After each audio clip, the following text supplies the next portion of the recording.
આજ આપણે બનાવવાના છે વઘારેલા ભાત. આ વઘારેલા ભાતનો પ્રોગ્રામ બનાવવાનો છે ને એના માટે જો આપણે લીલા સબ્જીમાં લીધા છે ટમેટા, આવડા બટેટા કાપેલા છે, લીલા વટાણા, આદુ, ખમણેલું, ડુંગળી અને લીલા મરચાં અને સાથે ફોતરા વિનાની ચીંગ અને ચોખા બાસમતી પ્યોર જો ક્વોલિટી. વઘારમાં આપણે જો નાના બે તમાલપત્ર, લવિંગ ને બાજીયા ને થોડુંક જીરું ને બાકી રાઈનો વઘાર કરવાનો જ હોય. પાવડા જેવું તેલ ને પછી તેલ આવી જાય એટલે તેલમાં રાઈ ફોડવાની. તેલ આવી ગયું છે, હવે નાખી દેવાની છે રાઈ.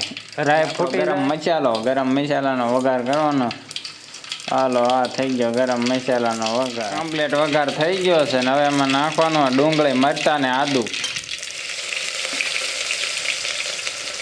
ડુંગળી થોડી થોડી સડી ગઈ છે એટલે એમાં નાખવાના આપણે વટાણા, લીલા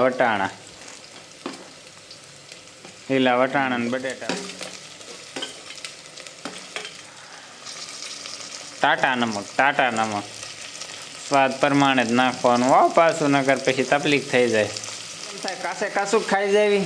યો વઘાર થયો છે, જોઈશી ટેસ્ટ કેવો નીકળે ને આવે છે. જો મસાલો ને બટેટા નાખ્યું હતું ને સડી ગયું. એમાં ટમેટા એડ કરી દેવાના છે. ટમેટા આપણે નખાઈ ગયા. હળદર પ્રમાણે હળદર એ વધી જાય તેમાં એ તો નડે નહીં. હવે મરચું થોડુંક નાખી દેવાનું. હાલો મરચું પાકી જાય એટલે ચોખા નાખી દેવાના. જોઈને મોઢામાં પાણી આવી જાય છે, જોઈજો તમે એકવાર જોવો તો ખરા. હવે જો આપણે આમાં ચોખા નાખવાના. ચોખા નાખી દીધા. હવે લાવીને ઉપર ચોખા સડી જાય એટલું પાણી નાખી દેવાનું. રેડી. હવે ચોખા ડૂબી જાય એટલું પાણી નાખી દેવાનું.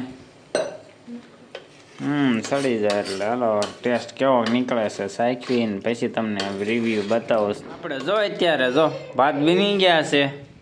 ભાત બનીને જો અત્યારે ઉપર કોથમરી ખાલી બબરાવાની છે.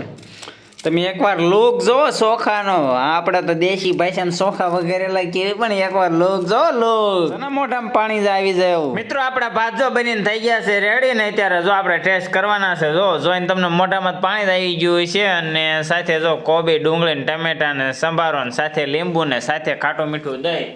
તો આવું છે કંઈક આપણું અત્યારનું જમવાનું સાંજનું. ને અત્યારે જો હવે જમી લેવી. ભાત એકવાર ટેસ્ટ કરી દો.